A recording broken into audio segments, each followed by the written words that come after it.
They say you never really leave the teams.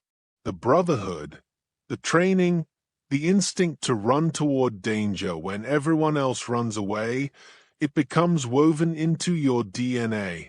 But 3 years ago, I tried to prove them wrong. My name is Marcus Cole, former Navy SEAL Team 5 operator. 22 combat deployments, more classified operations than I can discuss. A chest full of ribbons I keep in a drawer because they don't mean much to a 6-year-old girl who just wants a daddy to make pancakes on Saturday morning. That girl, Emma, she's why I left. Not because I wanted to, but because a roadside IED in Kandahar shattered my right leg in 17 places and gave me a traumatic brain injury that still causes migraines that drop me to my knees. The Navy called it medical retirement. I called it the end of everything I knew. For 3 years, I've been living in silence. No more breaching doors at 0300. No more helicopter insertions. No more brothers watching my six. Just me and Emma in a small house in Oceanside, California, trying to figure out how a trained killer becomes a present father. I thought I'd left that world behind. I was wrong, because on October 15th, on an ordinary Tuesday afternoon in a shopping center parking lot, destiny came calling. And when my daughter looked up at me with those big brown eyes and whispered 5 words that changed everything, "Daddy, please help her," I realized that summers are never really fulfilled. Some missions never truly end. What I didn't know was that 60 seconds of action would thrust me back into a war I didn't know was being fought on American soil. That the woman I saved would be the daughter of a 3-star admiral. That the men I dropped would be part of a human trafficking network that had terrorized California for 5 years. And that the real battle was just beginning. This is my story. Not the sanitized version they'll tell in briefing rooms or the heroic tale the media tried to spin. This is the truth, raw, painful, and real. About what it means to be a warrior without a war. A protector without a mission. A father trying to show his daughter what honor really means. It's about the 60 seconds that defined me. And the choice I made when everything was on the line. The nightmares still came. Not every night anymore, but often enough that I'd learned to sleep with my door open so I could hear Emma breathing in the room across the hall. That sound, soft, rhythmic, peaceful, was the only thing that could pull me back from Kandahar, from Ramadi, from all those dark places that lived in the corners of my mind. October 15th started like any other Tuesday. Emma had requested chocolate chip pancakes, which meant I was up at 0530, measuring flour while she slept.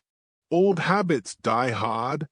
I still thought in military time, still did a perimeter check before my first coffee, still positioned myself with my back to walls in restaurants. "Daddy, you're humming again," Emma said from the doorway, her stuffed rabbit dangling from one hand. "Am I?" I flipped a pancake, watched it land perfectly. Small victories. The scary song. The one you hum when you have bad dreams. I hadn't even realized. It was Fortunate Son, a song that had played on repeat during my first deployment. Just thinking, "Princess, come eat." She climbed into her chair, legs swinging. 6 years old, all wild brown curls and fearless curiosity. She had her mother's eyes, Sarah's eyes, though Sarah had been gone for 4 years now. Cancer doesn't care if you're a SEAL's wife. Doesn't care about courage or sacrifice. It just takes and takes until there's nothing left but a little girl and a broken father trying to hold the pieces together. "We're still going to the toy store today, right?" Emma asked, syrup already coating her chin. "Promised, didn't I?" "You promise a lot of things, Daddy." But sometimes you forget because your head hurts. The words hit harder than enemy fire. She was right. The migraines came without warning, blinding and merciless. Last week I'd missed her school play. The week before, a parent-teacher conference. I was failing at the one mission that mattered. Today's different, I said, kneeling beside her chair. Today, nothing stops us. You, me, and whatever toy your heart desires. Deal. She held out her pinky. We locked them together, her small finger disappearing in my scarred hand. Deal, Daddy. The Oceanside Plaza was crowded for a Tuesday afternoon. Families with strollers, teenagers cutting class, elderly couples walking laps for exercise. Emma held my hand as we navigated through the parking lot, her other hand clutching the $20 bill she'd saved from her birthday. I want a Lego set, she announced. The big castle one. That's more than $20, princess. Then I'll save more. How much do Lego castles cost? I was about to answer when my entire body went rigid. It was instinct, the same sixth sense that had saved my life in Fallujah when I'd felt the ambush before I'd seen it. The hairs on my neck stood up. My peripheral vision sharpened. Time seemed to slow. 30 meters ahead, near a white cargo van with tinted windows, a woman stumbled. No, not stumbled. She was being dragged. 2 men, one on each arm, forcing her toward the van's open sliding door. Her mouth was open, but no sound came out, shock or fear or both. Her feet scraped against the pavement, heels kicked off, desperation in every movement. A third man stood by the van, scanning the parking lot. He wore sunglasses despite the overcast sky. His hand was inside his jacket. Every instinct screamed, threat. Move. Act. But Emma's hand was in mine. Small. Trusting. Vulnerable.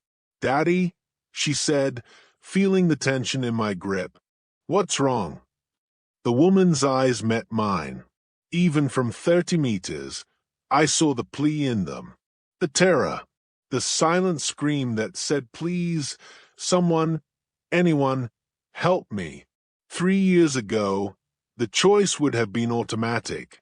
I would have already been moving, weapon drawn, target priorities assigned. Neutralize the gunman first. Drop the 2 dragging the victim. Secure the area. But 3 years ago, I didn't have a 6-year-old daughter holding my hand.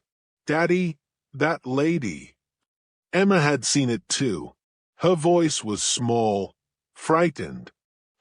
Those men are hurting her. The woman was almost to the van. In seconds, she'd be inside. In minutes, she'd be gone forever. Another statistic, another missing person case that would go cold while detectives shook their heads and families cried on the news. My tactical mind was already calculating. 3 hostiles, 1 possibly armed. 15-meter sprint. Emma would be exposed for approximately 8 seconds. Unacceptable risk. Threat assessment. High. Probability of successful intervention without collateral damage, 60%. With Emma present, 30%. The numbers said walk away. Daddy. Emma's voice was different now. Not scared. Steady. She looked up at me with those brown eyes, Sarah's eyes, and I saw something there that broke my heart and made it whole at the same time. She saw the woman. She saw the wrong. And she saw her father, the man she believed could make anything right. Daddy, please help her. 5 words. 5 simple words from a 6-year-old who still believed in heroes. The woman was at the van door. The 2 men were lifting her, forcing her inside. She was fighting now, finding her voice, a scream finally breaking through. Time fractured. I dropped to one knee in front of Emma, fast and agent. Princess, listen to me. I need you to run to that store right there. I pointed to a target 15 meters behind us. Go to the first adult you see and tell them to call 911. Can you do that? But Daddy. Emma Rose Cole. I used her full name, my command voice. This is important. Run. Now. Do not stop. Do not look back. And when you're inside, you stay there until I come get you. Understand? Tears welled in her eyes, but she nodded. Are you going to help the lady? Yes. Are you going to be okay? I pulled her close, kissed her forehead. Always, princess. Now run. She ran. Fast, like I'd taught her. Like we'd practiced during our emergency drills that she thought were games. I counted. 1 Mississippi. 2 Mississippi. Emma reached the target entrance. 3 Mississippi. She was inside. Safe. I stood and moved. The transformation was instantaneous. Marcus Cole, the father, disappeared. The operator emerged. My gait changed. Predatory, purposeful. My vision tunneled. Heart rate dropped to 55 beats per minute. Breathing regulated. The chronic pain in my leg vanished, overridden by adrenaline and years of conditioning. Threat assessment. Hostile 3, gunman, at 9 o'clock, hands still inside jacket. Primary threat. Hostiles 1 and 2 at 12 o'clock, focused on victim, unaware of approach. Secondary threats. Distance, 12 meters. Closing. Hostile 3 spotted me. His eyes went wide behind the sunglasses. His hand moved faster inside the jacket, going for the weapon. Too slow. I closed the final 5 meters in 1.2 seconds. His gun was halfway out when I reached him. My left hand clamped over his wrist, trapping the weapon in the jacket. My right hand, hammer fist, drove into his temple with every pound of force I could generate. He dropped like a puppet with cut strings. Time elapsed, 3 seconds. Hostiles 1 and 2 were turning now, releasing the woman. She fell against the van, gasping. Hostile 1 was closer, already reaching for his waistband. Big guy, 6'3", 220 pounds.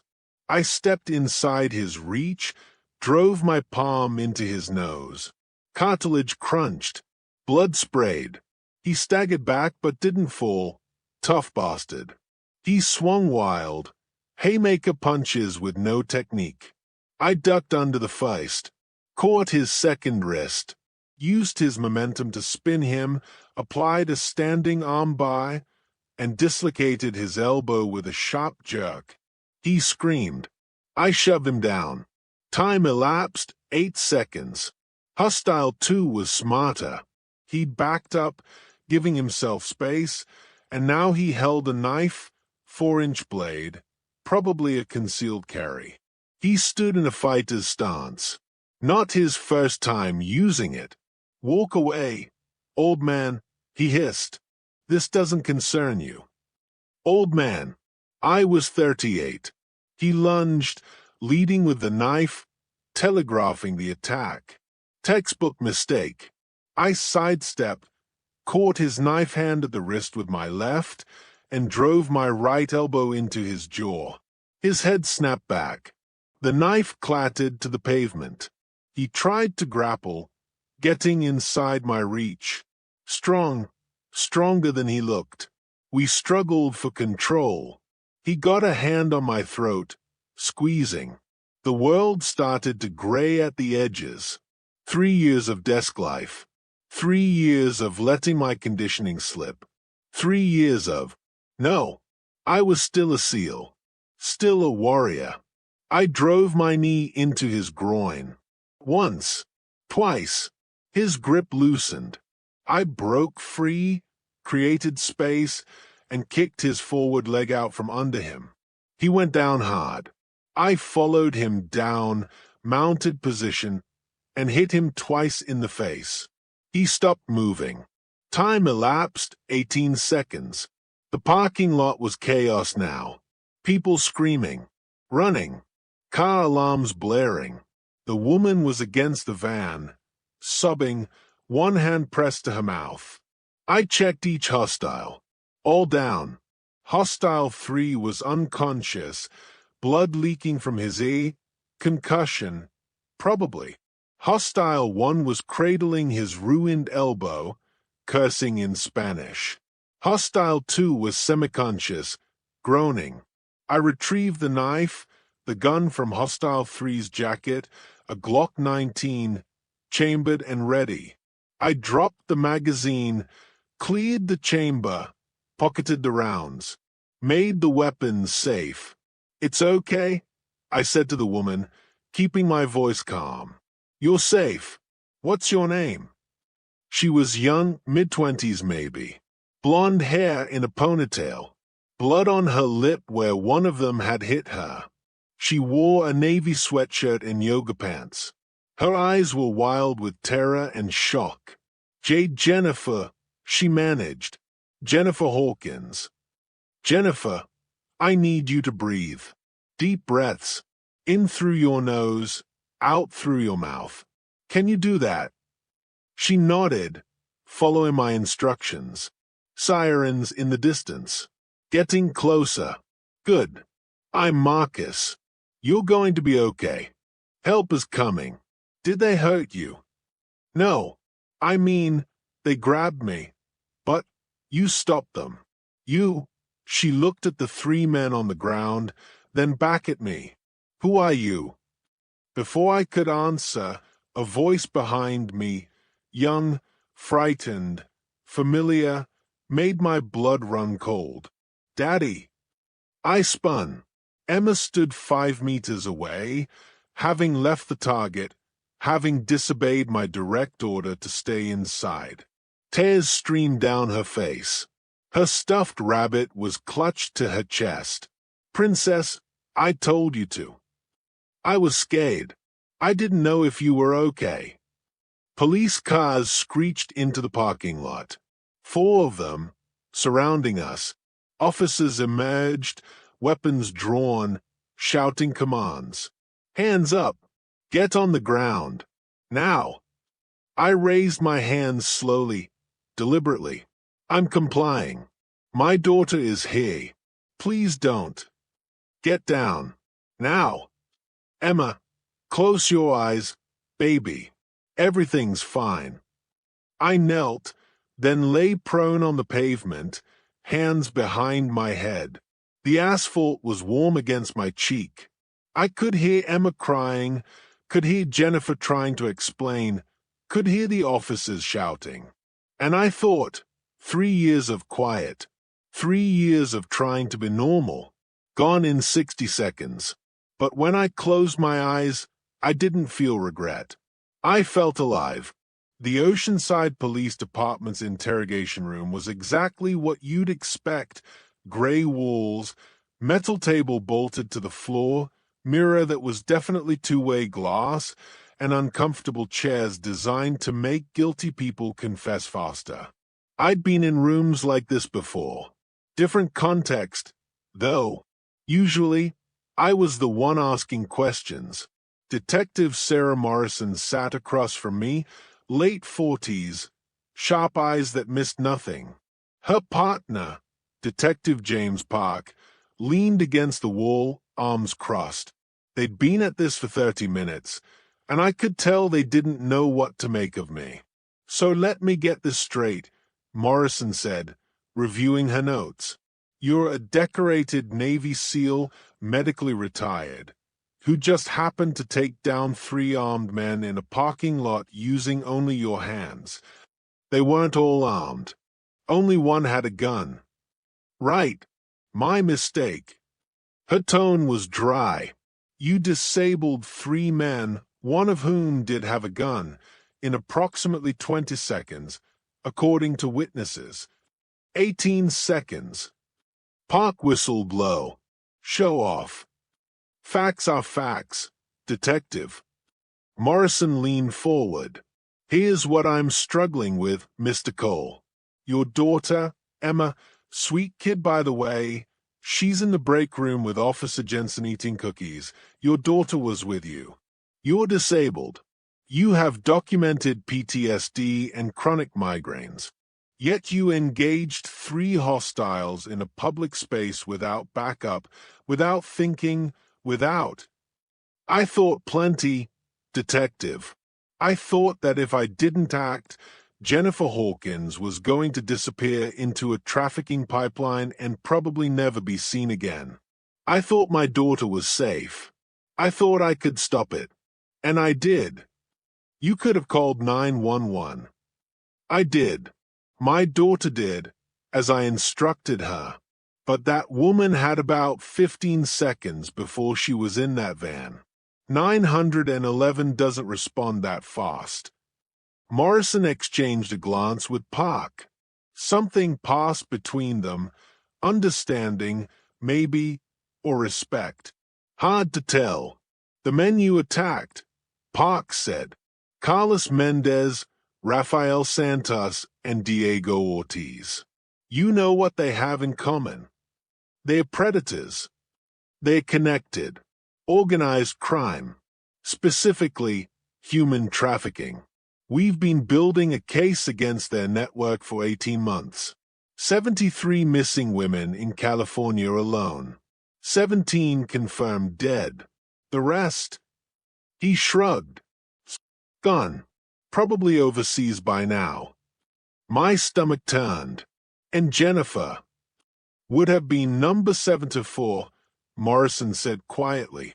Her father is Rear Admiral Thomas Hawkins, commander of Naval Base San Diego. We think they targeted her specifically. Ransom, leverage, we're not sure yet. But you stopped it. So I'm free to go. You were never under arrest, Mr. Cole. We brought you in for witness testimony. But Morrison hesitated. There's a complication. Of course there was. Carlos Mendez, the guy whose elbow you destroyed, he lawyered up immediately. His attorney is already talking about filing assault charges against you. He was abducting a woman. We know, and District Attorney Wallace knows. But Mendez's lawyer is good. He's claiming you used excessive force, that you're a trained killer who could have restrained his client without permanent injury. His client was trying to kidnap someone. Again, we know. But welcome to the American legal system, where the bad guys have rights too. I rubbed my face, exhaustion finally setting in. The adrenaline was gone. The pain in my leg was back with a vengeance. The migraine lurking at the edges of my consciousness was spreading its tendrils. Can I see my daughter? In a minute. Morrison softened. Look, Mr. Cole, Marcus, what you did today was heroic. Stupid, maybe, given the circumstances, but heroic. Jennifer Hawkins is alive because of you. Her father is being notified as we speak. Between you and me, I don't think Mendez's assault charges are going anywhere. But you should get a lawyer. Just in case. I can't afford a lawyer. Then get a public defender. Because this isn't over. Park pushed off the wall. One more thing. The Glock you recovered? Stolen from a gun store in San Bernardino 3 months ago. And the van? Registered to a shell company we've been tracking. This is bigger than 3 guys in a parking lot, Marcus. You just kicked a hornet's nest. Meaning watch your back. These people don't forgive and they don't forget. A chill ran down my spine, but not from fear, from anger. From the realization that the war I'd tried to leave behind had been raging in my own backyard the whole time. I'm not hard to find, detective. That's what I'm afraid of. Morrison stood, gathered her files. You're free to go. Emma's waiting for you. We'll be in touch if we need anything else. I started to leave, then paused at the door. Jennifer Hawkins. Is she okay? Physically. Some bruises, scrapes, but nothing serious. Psychologically. Morrison's expression was grim.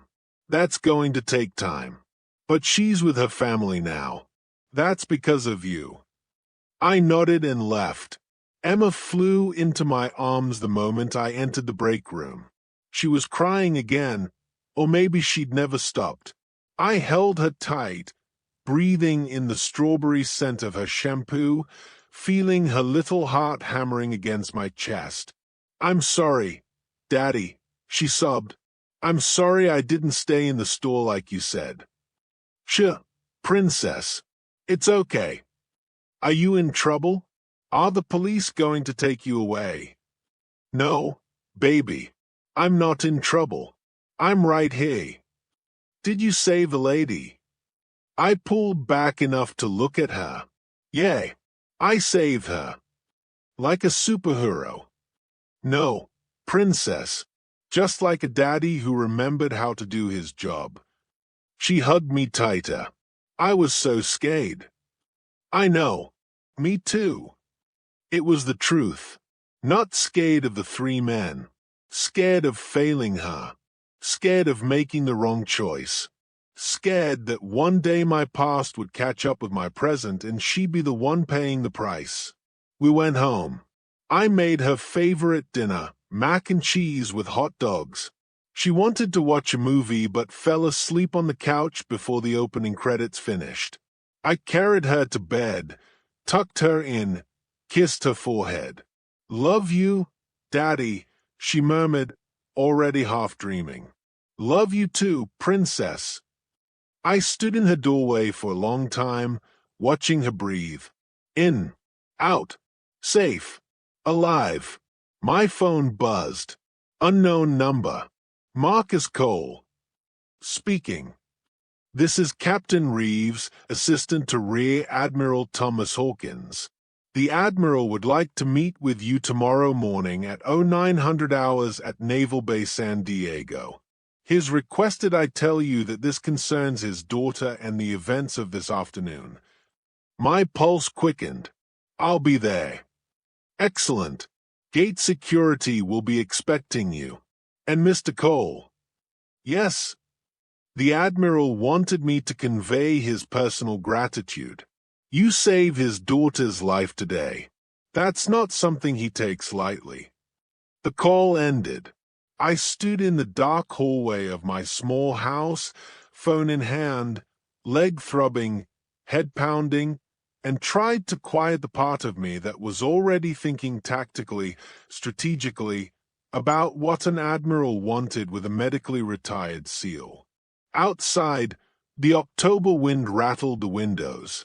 Somewhere in California, a trafficking network was missing 3 operatives. And tomorrow, I'd meet with an admiral. The quiet life I'd built was crumbling, and I wasn't sure if I wanted to hold it together or let it fall. I hadn't been on a military base in 3 years. The moment I drove through the gate, after showing my ID, answering questions, getting my car inspected, everything came flooding back. The smell of salt water mixed with diesel fuel. The sound of jets overhead. The sight of young sailors in working uniforms moving with purpose. I'd left Emma with my neighbor, Mrs. Chen, a grandmother who'd become our unofficial family. Emma hadn't wanted me to go. Promise you'll come back, she'd asked at breakfast. Always, Princess. That's what you said yesterday. And then the police took you away. The words had cut deep. I came back, didn't I? But what if next time you don't? I'd knelt in front of her, taking her small hands in mine. Emma Rose Cole, listen to me. There is nothing in this world, nothing, that could keep me from coming back to you. Understand? She'd nodded, but I could see the fear in her eyes. The fear that every military kid knows. The fear that one day, Daddy leaves and never comes home. Now, parking in front of the Admiral's headquarters, I pushed those thoughts away. Focus. Mission first. Captain Reeves met me at the entrance, tall, crisp uniform, the kind of officer who'd never seen combat but knew every regulation by heart. "Mr. Cole, thank you for coming. The Admiral is expecting you." He led me through security, up 2 flights of stairs, past offices where officers typed reports and made phone calls. The building smelled like coffee and duty. The Admiral's office was corner suite, windows overlooking the harbor. Rear Admiral Thomas Hawkins stood as I entered, mid-50s, gray hair in a high-end tight, 3 stars on his collar, and eyes that had seen their share of difficult decisions. "Mr. Cole." He came around the desk, hand extended. "Tom Hawkins, thank you for coming." His grip was firm, military, respectful. "Sir, please, sit. Captain Reeves, give us the room." Reeves hesitated. "Sir, protocol." I said, "Give us the room, Captain." "Yes, sir." Reeves left, closing the door behind him. The Admiral didn't sit. He walked to the window, hands clasped behind his back. Classic power move, making me wait, establishing dominance. I'd seen it 1,000 times. "My daughter told me what happened," he said finally. "Every detail. How she was leaving the gym. How the van pulled up. How they grabbed her before she could scream. How you appeared out of nowhere like." He paused. "She said like an avenging angel. I was just a father with his daughter at the wrong place, right time." He turned to face me. "Don't do that. Don't diminish what you did. Jennifer is alive because you made an impossible choice. You put yourself at risk. You left your daughter to save mine. Any father would have." "No." His voice was sharp. "Most fathers would have protected their own child first. Most fathers would have called 911 and hoped for the best. You acted. You engaged 3 armed hostiles without backup, without hesitation. That's not luck, Mr. Cole. That's training. That's character." I said nothing. He pulled a file from his desk, dropped it in front of me. "I had my people pull your service record. Impressive doesn't begin to cover it. Navy SEAL Team 5. 22 deployments. Silver Star, Bronze Star with Valor device, 2 Purple Hearts. Sniper qualified. Breacher qualified. Halo certified. You were one of the best operators in the teams." Was being the operative word. "Sigh. That's not who I am anymore. Isn't it?" He sat down across from me. "Yesterday afternoon suggests otherwise." I felt the trap closing. "With respect, Admiral, why am I here?" "Because I need your help. And because you need mine, whether you realize it or not." "I don't need." Carlos Mendez, Rafael Santos, Diego Ortiz, the 3 men you engaged yesterday. They are part of a network called La Sombra, the Shadow, human trafficking organization operating across California, Nevada, and Arizona. 73 confirmed abductions. At least 17 murders. Annual revenue estimated at $15 million. The numbers hit like body shots. Detective Morrison mentioned some of this. What she couldn't mention, is that La Sombra has law enforcement on their payroll. Federal agents, local cops, even a judge. That's why we haven't been able to touch them. Every time we get close, someone tips them off. And you're telling me this because Because yesterday, you didn't just save my daughter. You captured 3 of their operatives. 3 men who might talk if properly motivated. 3 links in a chain we've been trying to break for 5 years. He leaned forward. I want to offer you a consulting position. Civilian contractor. Help us dismantle this network. Use your skills for something that matters. I stood. No, Mr. Cole. I have a daughter, Admiral, a 6-year-old girl who's already lost her mother. I'm not dragging her into a war against traffickers and corrupt cops. You already did. His words froze me at the door. The moment you engaged those men, you became a target. La Sombra doesn't forgive. They don't forget. They've already ID'd you. Already know where you live. Already. You're trying to scare me. I'm trying to save your life. And your daughter's. He pulled out another file. Photos. Surveillance shots. Me leaving my house. Emma playing in our backyard. My car parked at Emma's school. My blood ran cold. When were these taken? Last night. After the incident. La Sombra moves fast, Mr. Cole. They've already marked you. The only question is whether you sit back and wait for them to act, or whether you take the fight to them first. I stayed at the photos. Emma's face, frozen in mid-laugh, unaware she was being watched by predators. What exactly are you proposing? Help us gather intelligence. Use your contacts in the special operations community. Provide tactical consultation. In exchange, I put Emma under protective detail. Around-the-clock security. Best people in the Navy. She'll be safer than she's ever been. You're asking me to become an operator again. I'm asking you to protect your daughter by eliminating the threat. Running won't work. Hiding won't work. These people are connected, resourced, and motivated. But so am I. His voice hardened. They tried to take my daughter. They've taken 73 others. And they've corrupted the institutions meant to protect us. Someone has to stop them. Why me? You have SEALs, Marines, FBI. Because you're not bound by chain of command. You're not limited by rules of engagement. You're a civilian who can go places and do things that uniformed personnel can't. And because he hesitated. Because you understand what's at stake. You're a father. You get it. I walked to the window, looked out at the harbor. Warships and sailboats.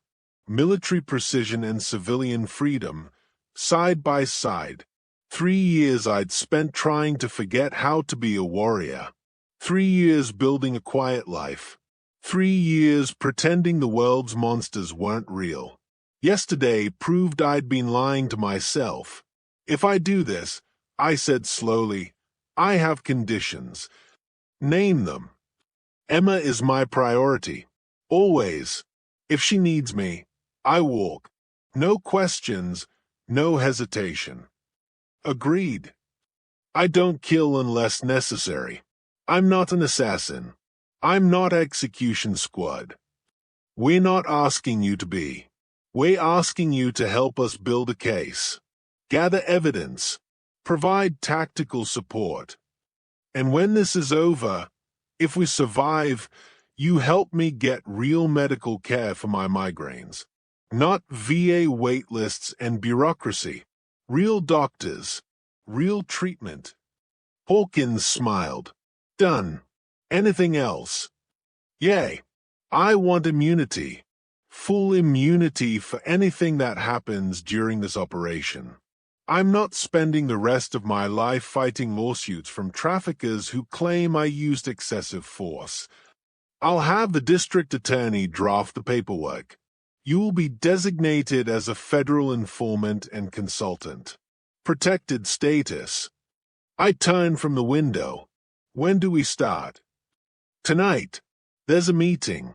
One of our undercover assets has arranged to sit down with a mid-level lieutenant in La Sombra, someone who might know where they are holding their current victims. We need someone who can provide overwatch, spot threats, extract our asset if things go wrong. Warehouse District in National City. 2,200 hours. It's short notice, I know, but I'll be there. Hawkins stood, extended his hand again. Welcome aboard, Marcus. I should warn you, this is going to get messy.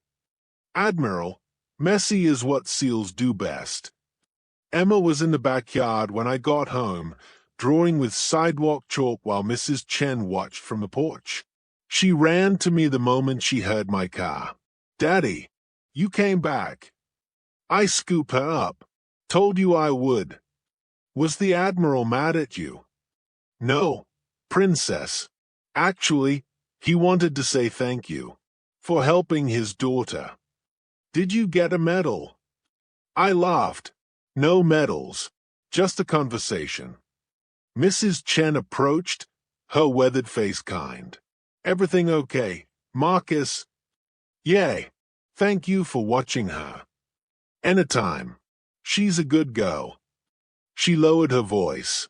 There was a car, parked across the street for about an hour. 2 men inside. They left when I came outside to check on Emma. My stomach dropped. What kind of car? Black SUV. Tinted windows. Didn't recognize it from the neighborhood. La Sombra. Already. If you see them again, call 911 immediately. Don't approach. Don't engage. Just call.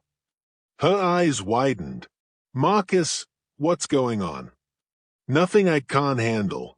But please, be careful. And if anyone asks about us, about Emma, you don't know anything. You're scaring me. Good. You should be scared. These people are dangerous. That evening, after Emma was in bed, I went to my closet and pulled down a box from the top shelf. I hadn't opened it in 3 years.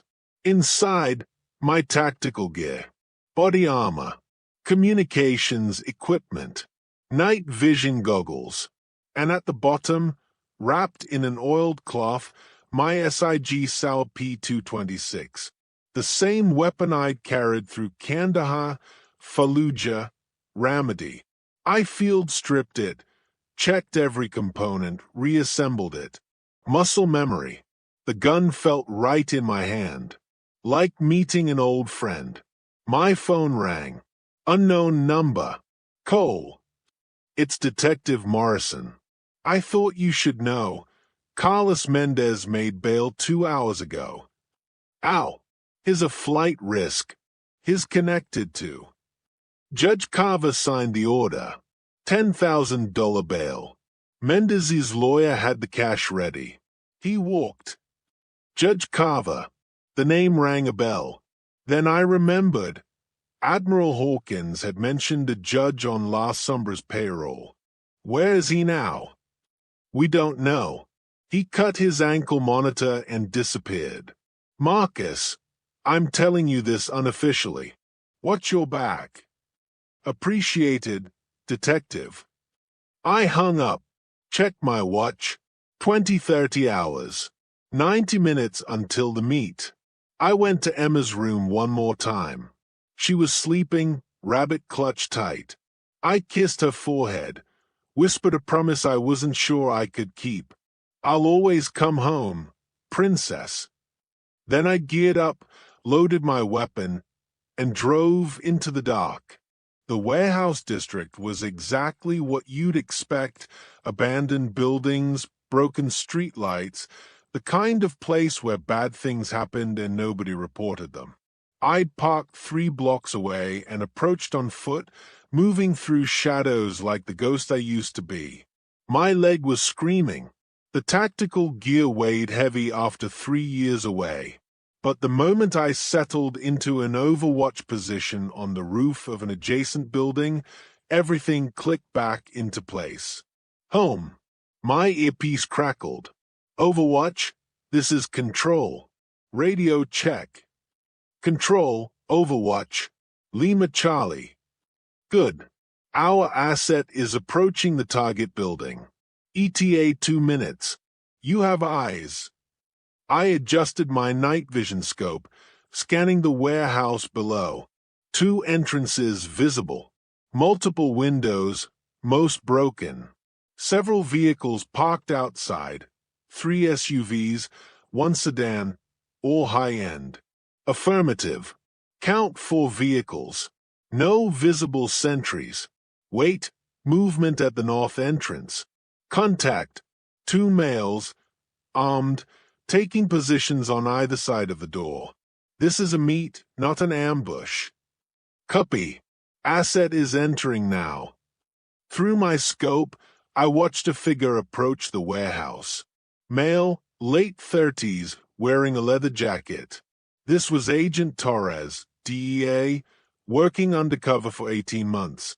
If his cover was blown, he was a dead man. He entered. The door closed behind him. Then I waited. 30 seconds. 1 minute. 2 minutes. Control. Overwatch. No activity. Meet appears peaceful. Copy. Stand by. 5 minutes became 10. 10 became 15. My leg cramped. Sweat ran down my back despite the October chill. The old injuries were reminding me why I'd retired. Then, movement. The north door burst open. Torres ran out, fast, panicked. Behind him, 3 men emerged, weapons raised. Control, asset compromised. Asset compromised. Overwatch, you are authorized to provide covering fire. Protect the asset. Torres was in the open, 40 meters from the nearest cover. The 3 gunmen were raising their weapons, about to fire. Time slowed. I acquired the first target. Center mass. Steady breath. Squeeze. Crack. The SIG suppressed report was barely audible. The first gunman dropped. The other 2 dove for cover, confused, scanning for the threat. Torres kept running. I acquired the second target. Shift. Breathe. Squeeze. Crack. Down. The third gunman had made it to cover behind an SUV. He was smart, staying low, not exposing himself. But he had to see where Torres was going. He'd lean out eventually. I waited. Patient. Predatory. There, a shift of shadow. The gunman leaning around the SUV, weapon leading. I didn't aim for center mass. Too much vehicle between us. Instead, I aimed for what was exposed. His gun hand. Crack. He screamed. His weapon clattered to the pavement. He fell back, clutching his ruined hand. Overwatch, asset is clay. Exfil now. I broke down my position, moving fast. 30 seconds to clear the roof. 4 to 5 to reach street level. 60 to get back to my car. Behind me, sirens. Distant but approaching.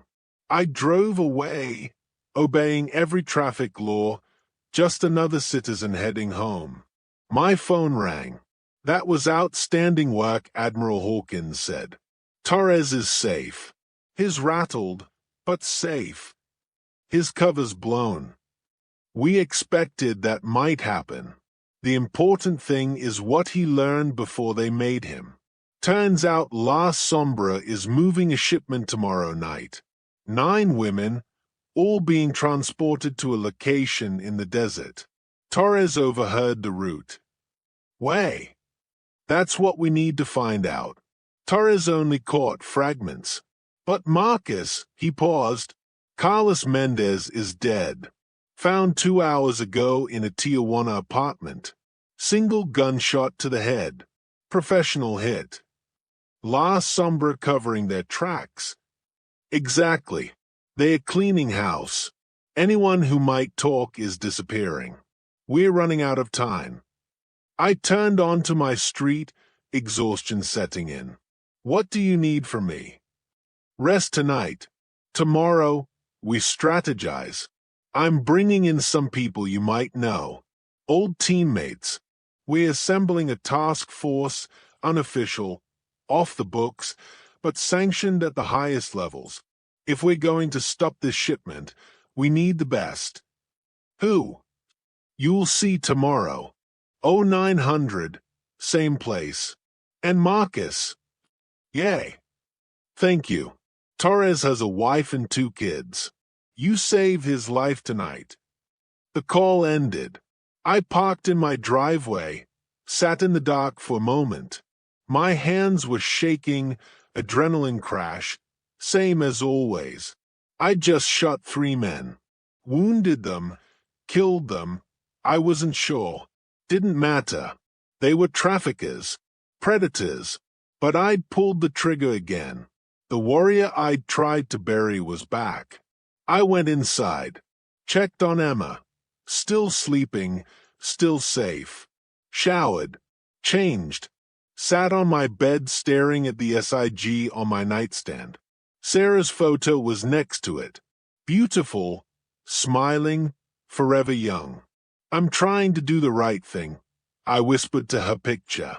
I'm trying to protect her. But Sarah couldn't answer, and I was alone with my choices. The conference room was full when I arrived. Admiral Hawkins at the head of the table. Detective Morrison and Park from Oceanside PD. 2 DEA agents I didn't recognize. An FBI agent in a suit. And at the far end of the table, 3 men in civilian clothes who made me stop dead. Holy shit, I breathed. Jake Razor Simmons grinned. There's that ugly mug. Marcus Doc Hendricks stood, came around the table. Heard you were playing hero again, Marcus. And Tommy Bear Rodriguez, 6'4" and 250 pounds of pure muscle, grabbed me in a bear hug that cracked my ribs. My SEAL team. My brothers. The men I'd bled with, fought with, nearly died with on 3 continents. What are you all doing here? Admiral called in some favors, Razor said. His real name was Jake, but everyone called him Razor because of his skill with edged weapons. Said one of ours was in trouble. Said you could use some backup. Doc, Marcus Hendricks, our medic, shook his head. 3 years, man. 3 years without a word. And then we hear you're taking on trafficking network solo. What were you thinking? I was thinking I'd left all this behind. Bear snorted. Brother, you don't leave the teams. The teams don't leave you. You should know that. Admiral Hawkins cleared his throat. Gentlemen, if we could focus. Time is limited. Saturday. The Admiral pulled up a map on the screen, California, with several routes highlighted in red. Based on Agent Torres's intelligence and our signals intercepts, La Sombra is moving 9 women tomorrow night. Route starts in San Diego, heads east into the desert, final destination unknown. We believe they're being transported across the border, possibly into Mexico, possibly further. Why not just drive them straight across? I asked, because San Isidro and Otay Mesa crossings are too watched. They're using a more remote route. Somewhere they have border agents paid off. Somewhere they can move product without scrutiny. Product. That's what they called women. Product. What's the plan? Razor asked. Intercept the convoy. Rescue the victims. Capture the traffickers. But here's the challenge. Hawkins pulled up another image. A man, Latino, mid-40s, cold eyes. This is Hector Vega. He runs La Sombra's California operations. He'll be with this convoy personally. It's too important to delegate. If we can take him alive, he can give us the entire network. And if he doesn't want to be taken alive, Bay asked, then we do what we have to do. The room went quiet. Detective Morrison leaned forward. With all due respect, Admiral, this sounds like a military operation on U.S. soil. There are laws. This is a joint federal military counter-trafficking operation, the FBI agent interrupted. Authorized under executive order. We have legal authority. Any questions about that can be directed to the Attorney General's office. Morrison sat back, unconvinced but silent. Here's the tactical situation, Hawkins continued. The convoy will consist of 3 vehicles. Armed security in Vehicles 1 and 3. The women in Vehicle 2. Approximately 6 to 8 hostiles, all armed with automatic weapons. They'll be moving fast on Highway 94, then branching off onto back roads. Terrain? I asked. Desert. Open sight lines. Minimal cover. If they spot us coming, they'll scatter. We get one shot at this. Then we need to be smart, Doc said. No frontal assault. We need to separate the vehicles, isolate them, take them down one at a time. Agreed, I said. Classic ambush tactics. Set up a choke point. Force them to stop. Then overwhelm with superior firepower and training. Razor was already sketching on a notepad. We'll need spike strips, flashbangs, smoke grenades, and somebody who can drive like a maniac. That'd be me, Bay said with a grin. For the next 2 hours, we planned. Every detail, every contingency, every what-if scenario. It was like old times, 5 operators and an admiral, planning a mission that could save lives or end them. Finally, Hawkins called it. You have 24 hours to prepare. Equipment will be provided. Remember, our priority is the victims. But Hector Vega is the secondary objective. We need him alive if possible. And if it's not possible, I asked, then we make sure he can't hurt anyone else. As we filed out, Doc pulled me aside. You okay? You look like hell. Didn't sleep much. That's not what I mean. 3 years away, and now you're back in the shit. That's a lot. I thought about Emma, about Sarah, about the choice I'd made in that parking lot that had led to this moment. I don't have a choice, document. They threatened my daughter. Then we make sure they regret that. But Marcus, his expression was serious. When this is over, we need to talk. About what comes next. About whether you're really ready to walk away again. I am. Are you? Because yesterday, you put 3 men down in 18 seconds. Tonight, you provided sniper overwatch like you never left. That's not the behavior of someone who's ready to retire. Emma needs a father, not an operator. Maybe she needs both. I didn't have an answer for that. I was making Emma dinner when I heard the sound. Subtle. Professional. The kind of sound most people would miss. A car door closing. Too carefully. Too quietly. I set down the spatula, moved to the window. 2 black SUVs parked at the end of my driveway. 4 men getting out, scanning the neighborhood. They wore casual clothes but moved with purpose. Military bearing. Not friendly. Emma, I said, keeping my voice calm. I need you to go to your room right now. Lock the door. Get in the closet. Do not come out until I tell you. Understand? Her eyes went wide. Daddy. Now, Emma. She ran. I pulled the SIG from my waistband, chambered around, moved to the door. Through the peephole, I watched them approach. 2 to the front door, two moving around the side, flanking position. Professional. Coordinated. This wasn't a random hit. This was a tactical assault. The doorbell rang. Marcus Cole, a voice called. "We just want to talk." I didn't answer. "Mr. Cole, we represent some people who are concerned about recent events. We'd like to resolve this peacefully." "Then leave. Now." Silence. "Then we can't do that." The side window exploded. Flashbang.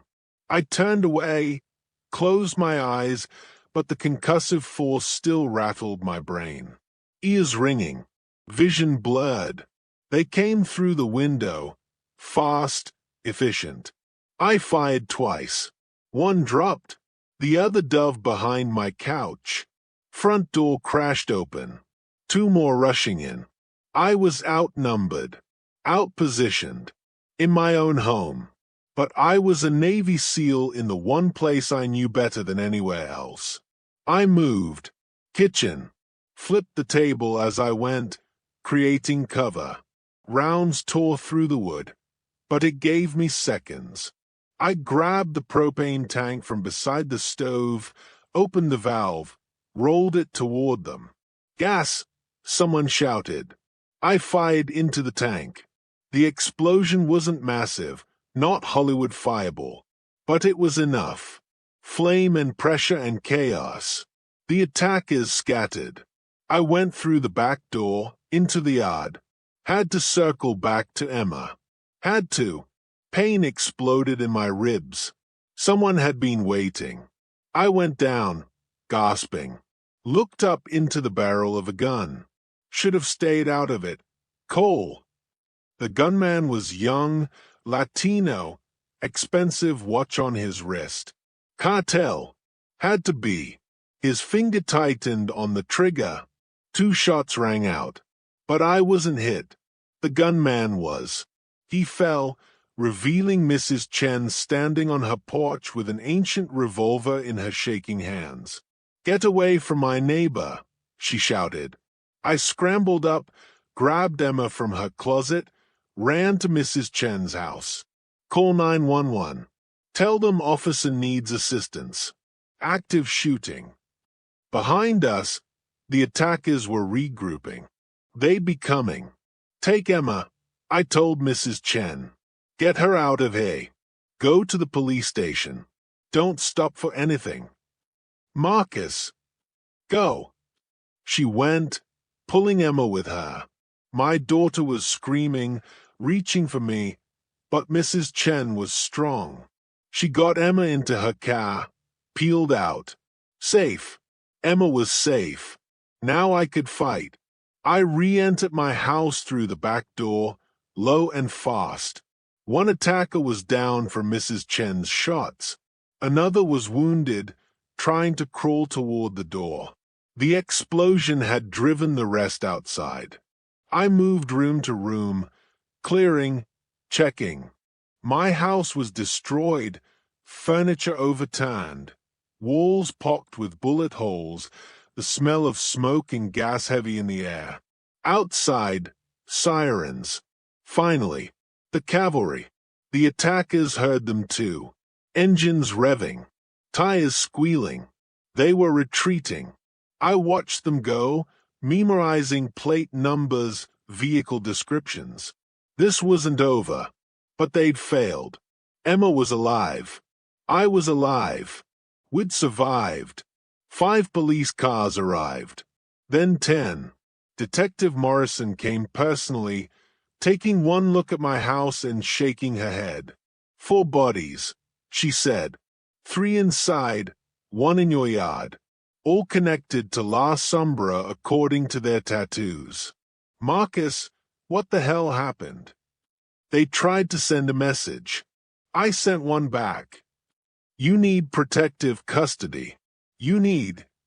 I need my daughter. Where is she? Officer Jensen picked up Mrs. Chen and Emma 20 minutes ago. They're at the station. They are safe. I nodded, suddenly exhausted. The adrenaline was fading. The pain was coming back. My ribs were probably cracked where I'd been hit. My head was pounding. My house was a war zone. Detective, tomorrow night, something's happening. Something big. I need to be operational. Can you make this go away? She stared at me. Make 4 bodies go away? Marcus, even for justified self-defense, there's going to be an investigation. You'll need to give a statement, cooperate with. There's no time. Tomorrow night, 9 women are being trafficked across the desert. If I'm not there, they die. If I'm stuck answering questions, filling out paperwork, they die. I stepped closer. You told me you've been building a case for 18 months. You told me 73 women are gone. Do you want it to be 82? Or do you want to be the detective who finally stopped it? She was silent for a long moment. Then, get out of here. I'll handle the scene. But Marcus, you owe me. Add it to my tab. I drove to the police station, every muscle aching. Emma flew into my arms the moment she saw me, sobbing uncontrollably. It's okay, princess. It's okay. We're safe. They tried to hurt you. But they didn't. I'm right here. Mrs. Chen approached, still holding her ancient revolver. An officer had cleared it, made sure it was safe. She looked shaken but determined. You saved my life, I told her. And Emma's. Those men were bad. I could tell. So I got my husband's gun. He taught me to shoot 40 years ago. I never forgot. I hugged her. Thank you. That night, Emma and I stayed in a hotel. Admiral Hawkins arranged it, sent 2 Navy security personnel to watch our door. Emma wouldn't sleep alone, so she curled up in my bed, holding onto my arm like a lifeline. Daddy, are the bad men coming back? No, princess. They are not. Promise.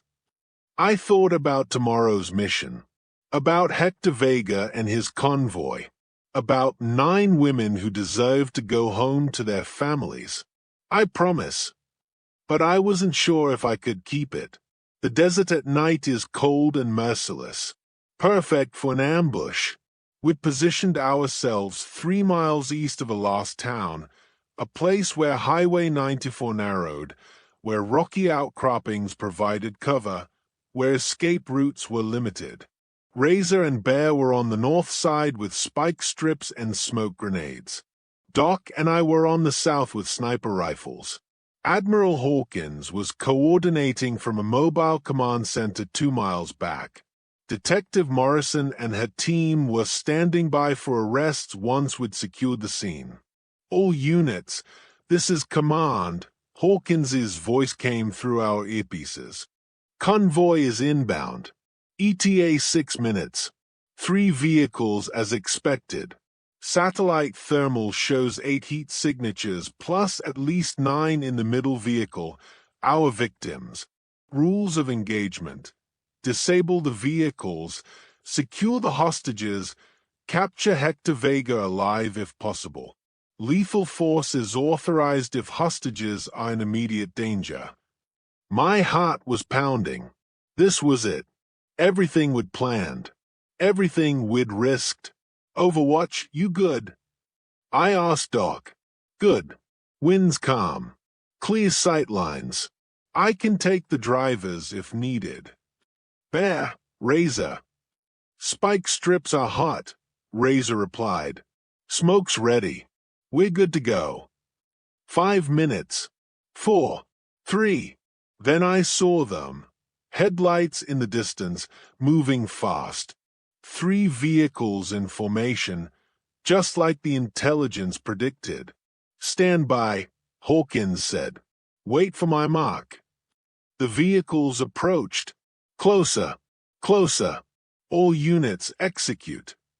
Razor deployed the spike strips. The lead vehicle hit them going 80, all 4 tires exploded. The SUV swerved, rolled, came to rest on its side. The driver and passenger were crawling out, dazed. The middle vehicle, a cargo van, tried to stop but couldn't. It slammed into the crashed SUV. Bodies jolted inside. I could hear screaming. The third vehicle tried to reverse, but Bear had anticipated that. He came from behind in an armored truck, blocked their escape route. Smoke grenades deployed. The entire area was suddenly engulfed in thick, white smoke. Go, go, go. I shouted. We moved. I reached the cargo van first, yanked the back doors open. 9 women, all handcuffed, all terrified. Some were crying. Some were screaming. One was unconscious. We're here to help. I shouted over the chaos. U.S. federal agents. You're safe. Doc was beside me, already cutting zip ties, checking vitals. This one needs medical attention. Possible overdose. Gunfire erupted from the third vehicle. Automatic weapons. Bullets tore through the smoke. I left Doc with the women, moved toward the sound. Through the smoke, I saw muzzle flashes. Counted 3 shooters. Razor. Bear, I need support on the third vehicle. On it. Flashbang. The explosion lit up the smoke like lightning. The shooters stopped firing, disoriented. I moved in. First shooter was stumbling, hands over his ears. I dropped him with a strike to the temple. Second shooter was recovering, bringing his weapon up. Bear hit him like a freight train, drove him into the ground. Third shooter, older, graying hair, expensive suit even in the desert, tried to run. I caught him, tackled him, flipped him onto his stomach. Hector Vega, you're under arrest. He laughed, actually laughed. You have no idea what you've done. I'm protected. My lawyers will have me out before sunrise. And then I put pressure on his neck. Not enough to kill, just enough to hurt. You're going to tell us everything. Every name, every location, every person in your network. Or what? You'll kill me? You're federal agents. You can't. Who said I was federal?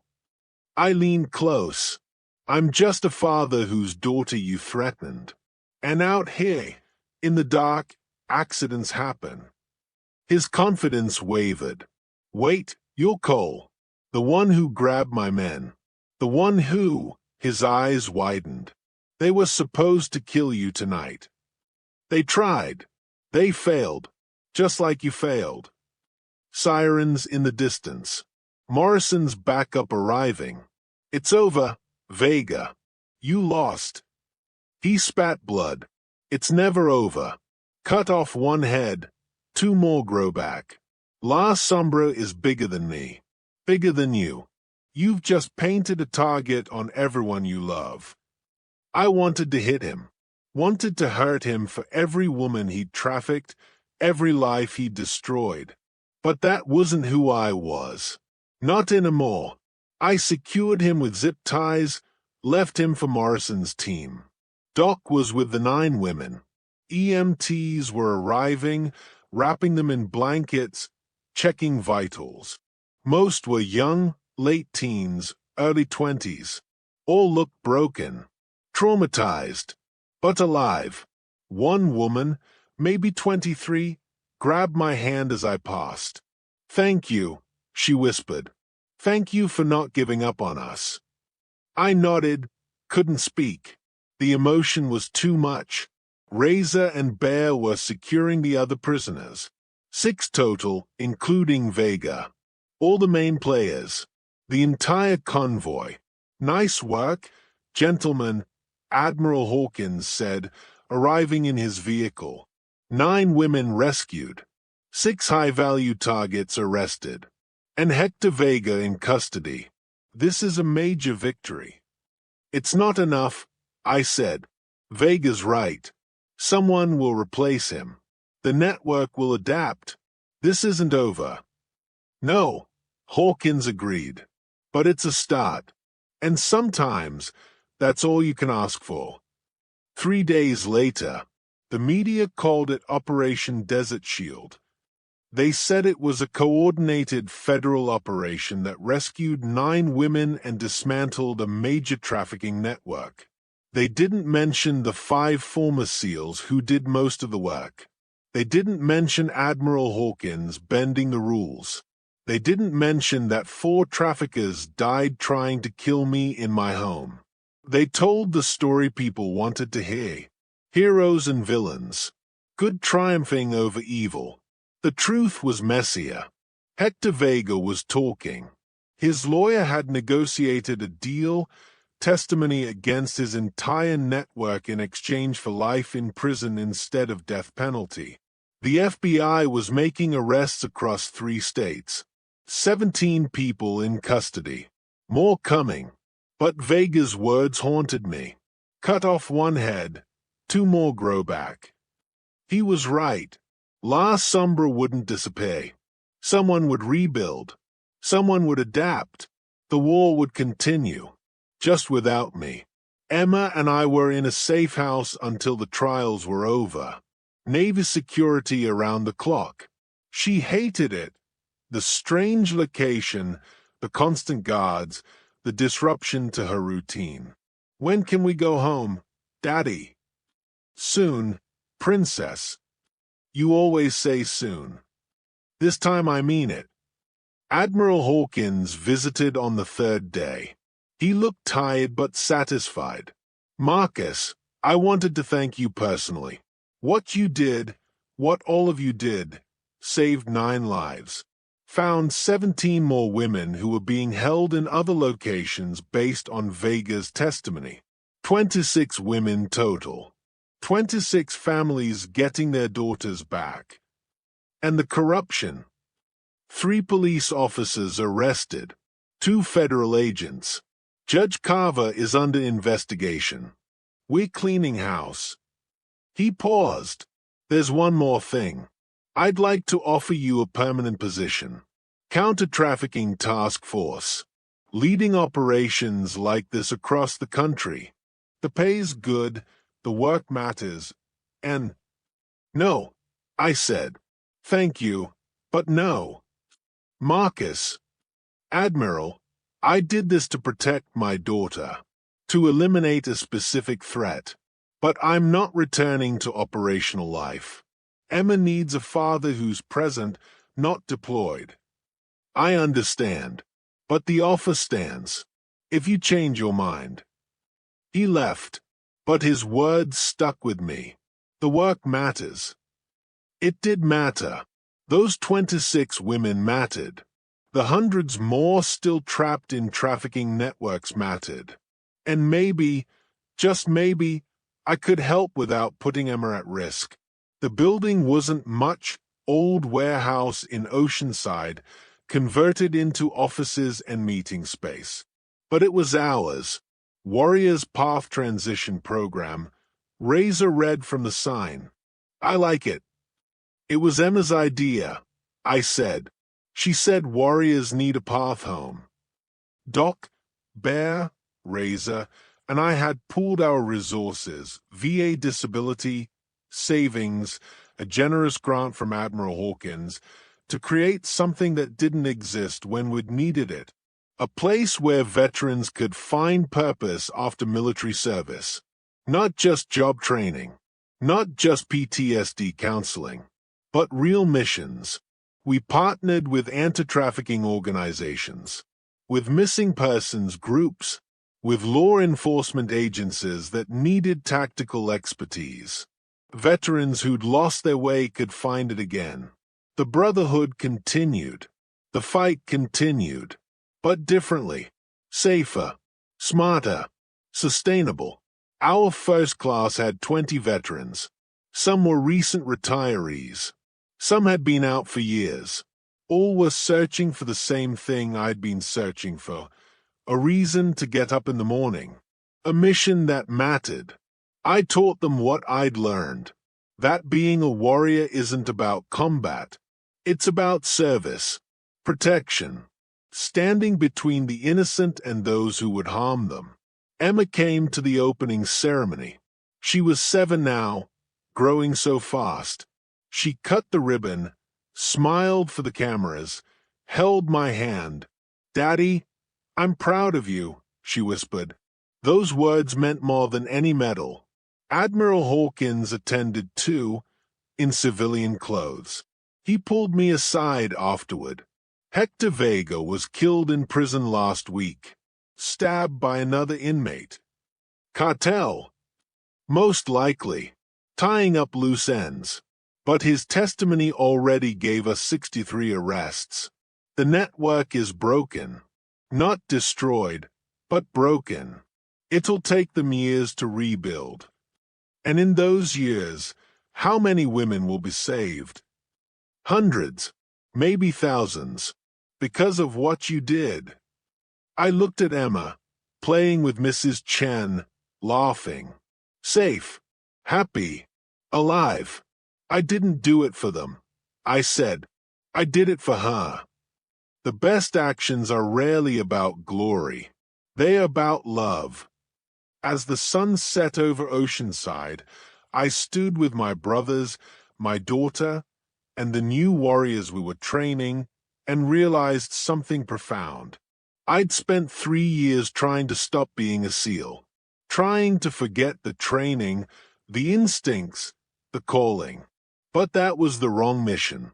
The right mission was finding a new way to save, a new battle to fight, a new meaning for the oath I'd taken all those years ago, to protect and defend, not just my country, but my community, my brothers, my daughter. Warriors don't retire. We just find new missions. And my mission was just beginning.